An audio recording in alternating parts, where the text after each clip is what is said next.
Bayangkan sebuah ruangan sederhana. Bau tembakau menggantung di udara. Disitulah kisah ini dimulai. Bukan di ruang rapat pencakar langit, tapi di rumah-rumah kecil, di tangan-tangan buruh linting, dan dalam mimpi seorang pria bernama Liam Seng Te. Dari sebatang rokok, sebuah imperium lahir. Tapi ini bukan hanya soal bisnis. Ini soal budaya. Tentang identitas bangsa yang perlahan-lahan tergadai. Di balik gemerlap iklan dan kemasan, ada kisah yang tak banyak dibicarakan. Tentang kejayaan lokal yang dibeli asing. Tentang sejarah yang dikemas ulang menjadi branding. Inilah cerita tentang Sampoerna. Sebuah merek. Sebuah keluarga. Sebuah bangsa, dan bagaimana semuanya perlahan menghilang di balik asap. Mungkin kita akan bertanya, apakah modernisasi selalu berarti kehilangan? Apakah akuisisi selalu kemenangan? Ataukah ini adalah bentuk baru dari penjajahan ekonomi? Mungkin kita akan marah. Mungkin kita akan sedih. Mungkin juga kita hanya akan menghela napas, karena semuanya terasa terlalu familiar. Tapi satu hal pasti, sejarah tak boleh didiamkan. Dan kisah ini harus diceritakan. Karena jika tidak, kita akan terus kehilangan tanpa sadar. Jadi mari kita mulai. Duduklah tenang. Tarik napas perlahan. Bayangkan lagi ruangan itu. Temaram. Tua. Bau tembakau dan cengkeh. Di sanalah semuanya bermula. Dan dari sanalah, kita akan mulai menyusuri kembali jejak yang perlahan menghilang dalam asap. Bab 1, Awal Mula Sampoerna. Bayangkan tahun 1913. Indonesia belum bernama Indonesia. Kita masih Hindia Belanda, sebuah tanah jajahan yang menjadi surga rempah-rempah dan upah murah. Di Surabaya, pelabuhan sibuk berdetak. Kapal-kapal asing datang dan pergi, membawa gula, kopi, teh, dan tembakau. Di tengah keramaian itulah, seorang pria muda berdiri di geladak kapal imigran. Namanya Liam Seng Te. Ia datang dari Fujian, Tiongkok Selatan, tanpa apa-apa. Hanya selembar pakaian, sedikit uang, dan semangat yang tak terbendung. Suara narator perlahan, lirih. Katanya, saat pertama tiba, ia tidur di bawah gerobak kayu. Kadang mengamen, kadang membantu di warung kopi. Apa saja, asal halal. Tapi di benaknya, ada satu mimpi, menciptakan rokok yang punya rasa, punya jiwa. Saat itu, rokok kretek belum populer. Orang-orang kebanyakan merokok tembakau linting, tanpa filter, tanpa merek. Tapi di kalangan tertentu, ada yang mulai mencampur tembakau dengan cengkeh, menciptakan sensasi pedas dan harum yang khas. Rasa lokal. Aroma tanah Nusantara. Liam melihat peluang itu. Bukan hanya sebagai bisnis, tapi sebagai identitas. Dengan modal seadanya, ia mulai meracik. Dari kamar kecil yang ia sewa di gang sempit, ia menggiling, mencampur, mengeringkan, dan melinting satu persatu batang rokok. Ia tak punya mesin, hanya tangan dan waktu. Hari demi hari, ia menjajakan rokok buatannya dengan sepeda. Dari warung ke warung, dari pasar ke pasar. Kadang ditolak, kadang diejek, tapi ia tak menyerah. Satu hari, aku bisa linting 200 batang. Tapi hanya 30 yang laku, katanya suatu malam, kepada anaknya yang masih kecil. Tak apa, yang penting besok aku masih bisa linting lagi. Ia memberi nama rokok itu, Deji Semsu. Artinya, 234. Angka keberuntungan. 3 angka yang kemudian menjadi legenda. Rasa kretek khas buatannya mulai dikenal, lebih lembut, lebih aromatik, dan tahan lama saat dibakar. Itulah titik baliknya. Sampoerna, yang awalnya hanya sebuah usaha kecil, perlahan tumbuh menjadi industri. Bukan hanya menjual rokok, tapi juga menciptakan rasa dan kepercayaan. Di tahun 1930-an, pabrik kecil mulai berdiri. Buruh-buruh perempuan duduk berbaris, melinting rokok dengan kecepatan luar biasa. Satu persatu, Tangan-tangan mereka menciptakan ratusan ribu batang rokok setiap hari. Dan setiap batang itu membawa nama Sampurna. Tapi bukan cuma pabrik yang ia bangun. Ia membangun budaya. Ia tinggal di rumah besar di seberang pabrik, kini dikenal sebagai Taman Sampurna. Setiap pagi, ia berjalan kaki ke pabrik. Ia menyapa buruh. Ia tahu nama mereka. Ia ikut makan siang di kantin. Ia duduk di bangku kecil yang sama. Kita bukan keluarga konglomerat, katanya. Tapi kita keluarga besar lintingan. Setiap batang rokok adalah hidup seseorang. Ia mendidik anak-anaknya dengan keras. Bukan untuk jadi pewaris kaya raya, tapi untuk jadi pelayan warisan. Karena bagi Liem, rokok bukan hanya bisnis.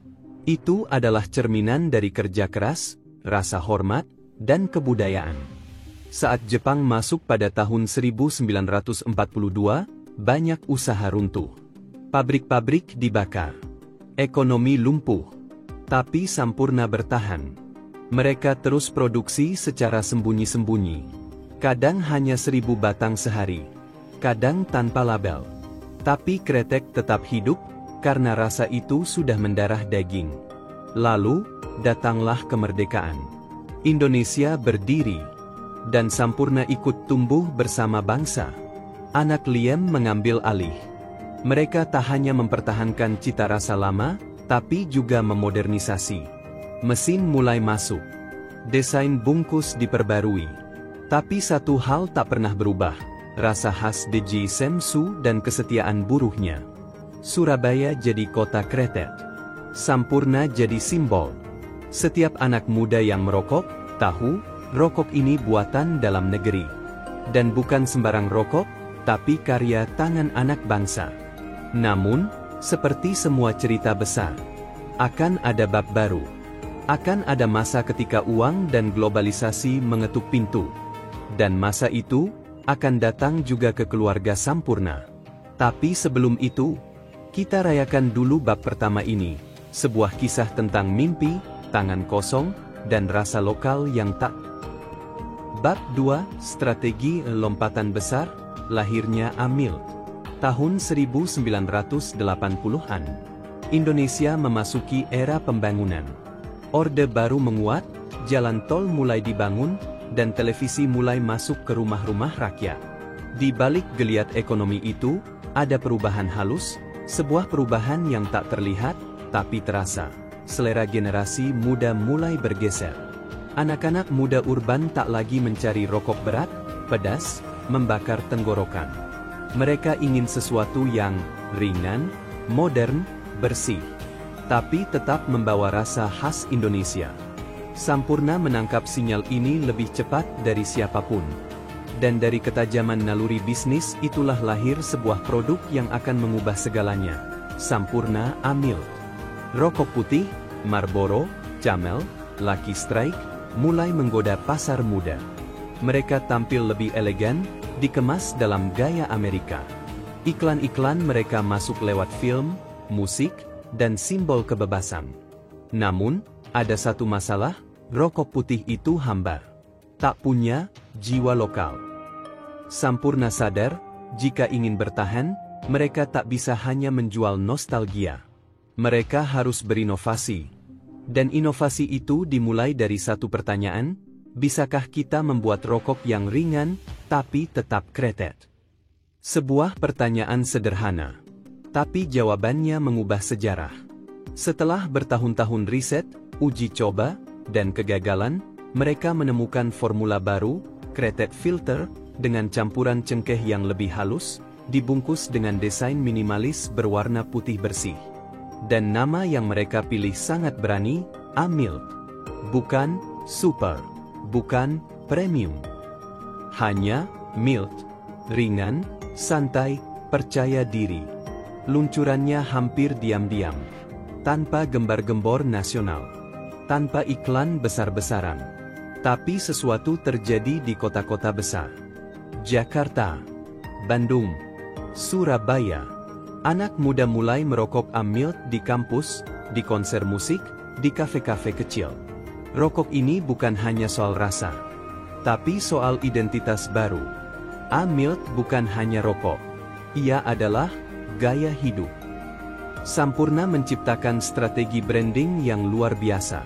Alih-alih menonjolkan kekayaan atau kemewahan, iklan A-Milk tampil aneh, nyeleneh, filosofis. Slogan-slogan seperti "Go ahead. Milk is my style." Tanya kenapa? Iklan mereka tak menjual rokok secara eksplisit, tapi menjual emosi, rasa ingin tahu, kebebasan, pemberontakan dalam batas. Tahun 1990-an, A-Milk meledak. Pasar anak muda dikuasai. Rokok ini menjembatani dua dunia, tradisi kretek dan selera global. Sampurna sukses besar. Tapi ada sisi lain dari semua ini. Sementara Deji Semsu tetap dilinting tangan, A-Milk sepenuhnya berbasis mesin. Produksi naik drastis. Kecepatan menjadi kunci. Efisiensi mulai menjadi mantra. Banyak pihak dalam internal keluarga mulai bertanya, apakah arah perusahaan masih sesuai semangat awal? Apakah ini masih tentang warisan budaya, atau hanya tentang memenangkan pasar? Namun satu hal tak bisa disangkal, A-Milk adalah game changer. Ia membawa Sampurna ke level yang belum pernah dicapai sebelumnya. Pendapatan melonjak. Distribusi meluas. Merek ini mulai diperhatikan dunia.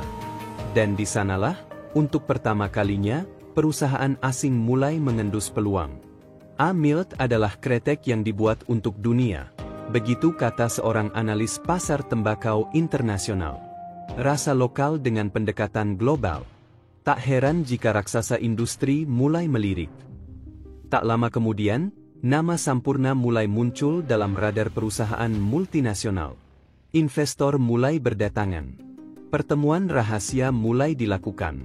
Dan di balik pintu-pintu tertutup, mulai dibicarakan sesuatu yang sebelumnya tak terbayangkan, menjual Sampurna. Tapi sebelum kisah itu terjadi, kita harus mengakui satu hal, A-Milk adalah mahakarya strategi. Ia membuktikan bahwa lokal bisa menang, selama ia mau membaca zaman. Sampurna, lewat A-Milk, berhasil menjembatani masa lalu dan masa depan. Tapi, seperti biasa, kemenangan besar selalu membawa harga. Dan harga itu, akan terungkap di bab berikut. Bab 3, Akuisisi Philip Morris, rokok global. 2005, sebuah tahun yang mengubah arah sejarah industri tembakau Indonesia. Di tahun itu, Philip Morris International, PMI, raksasa rokok dunia asal Amerika Serikat, secara resmi menguasai mayoritas saham PT HM Sampurna Tbk. Dari luar, ini tampak seperti akuisisi biasa. Namun jika ditelisik lebih dalam, ini adalah kisah tentang penyerahan kendali budaya, dari tangan keluarga lokal ke korporasi global. Mari kita mundur sedikit. Philip Morris adalah nama besar. Mereka memiliki merek global seperti Marlboro, Parliament, Chesterfield. Di Amerika dan Eropa, mereka telah lama mengalami tekanan dari regulasi, pajak tinggi, pelarangan iklan, gerakan anti tembakau yang kian kuat. Mereka butuh nafas baru, pasar baru, dan produk baru yang bisa menguasai dunia. Dan mereka menemukan itu di Indonesia. Negara dengan perokok aktif terbesar ketiga di dunia, dengan budaya merokok yang masih kental, dan industri kretek yang unik, tak bisa ditiru oleh pabrik asing manapun. Sampurna menjadi target utama. Kenapa? Karena merek A-Milk telah membuktikan bahwa kretek bisa dijual secara modern. Bahwa produk lokal bisa bersaing di pasar global. Dan karena Sampurna sudah terdaftar di bursa saham, akses untuk membelinya terbuka lebar. Negosiasi dilakukan secara hati-hati. Ditutup rapat dari media. Bahkan banyak karyawan internal Sampurna sendiri tak tahu apa yang sedang terjadi. Dan tiba-tiba, dunia berubah. Philip Morris tak hanya membeli saham. Mereka mengubah struktur, strategi, dan sistem Sampurna. Mereka memasukkan manajer asing. Mereka memperkenalkan konsep efisiensi berbasis algoritma dan pasar. Sampurna bukan lagi bisnis keluarga. Ia menjadi cabang dari imperium global tembakau. Ini bukan lagi soal kretek, kata seorang analis dari Harvard Business School. Ini soal kontrol atas pasar berkembang. Siapa menguasai Indonesia, dia menguasai masa depan industri tembakau dunia. Setelah akuisisi, banyak hal berubah. Riset dan pengembangan dipusatkan di luar negeri. Distribusi mengikuti standar global. Produk dikemas ulang, dimodifikasi, dan disesuaikan untuk ekspor. Varian-varian baru diciptakan dengan fokus pada pasar Asia Tenggara. Namun yang paling signifikan adalah perubahan nilai. Sampurna dulu dibangun dari rasa, dari tangan, dari kisah. Kini, ia dibentuk dari data, tren, dan laporan kuartalan. Di mata banyak orang, ini adalah bentuk penjajahan gaya baru. Mereka tidak datang dengan senjata, ujar seorang akademisi. Mereka datang dengan lembar saham. Tapi hasilnya sama, kendali atas produksi, distribusi, dan arah budaya, semua pindah tangan. Namun di sisi lain, banyak pula yang melihat ini sebagai peluang. Philip Morris membawa modal besar. Mereka membangun fasilitas baru, menciptakan lapangan kerja, dan meningkatkan pajak ke negara. Pekerja masih tetap digaji. Pabrik tetap beroperasi. Dan rokok tetap laku. Jadi pertanyaannya, apakah ini pengkhianatan terhadap warisan bangsa? Ataukah ini hanyalah bagian dari globalisasi yang tak terelakkan? Jawabannya mungkin tergantung dari sisi mana Anda memandangnya. Bagi keluarga Sampurna sendiri, ini adalah jalan terbaik di tengah dilema besar. Menjual bukan karena menyerah, tapi karena ingin perusahaan itu hidup lebih lama, meski tak lagi berada dalam genggaman mereka. Dan Philip Morris? Mereka berhasil. Sampurna kini menjadi tulang punggung utama operasional PMI di Asia. Dan Amil masih menjadi pemimpin pasar kretek filter di Indonesia, bahkan diekspor ke beberapa negara. Namun satu hal tak bisa disangkal, ketika satu budaya dijual, meskipun rasanya tetap sama, jiwanya bisa berubah selamanya. Sekarang, mari kita duduk sejenak. Tenang. Bayangkan kembali ruangan itu. Temaram. Berbau tembakau. Disitulah semuanya dimulai. Dulu, Indonesia menciptakan kretek. Kini, kretek dijual di bawah bendera asing. Dulu, Sampurna adalah simbol kerja keras keluarga. Kini, ia adalah unit dari konglomerasi global. Apakah salah? Belum tentu. Apakah menyedihkan? Mungkin. Tapi yang pasti, kita sedang kehilangan satu persatu. Bukan karena kita lemah, tapi karena kita lupa.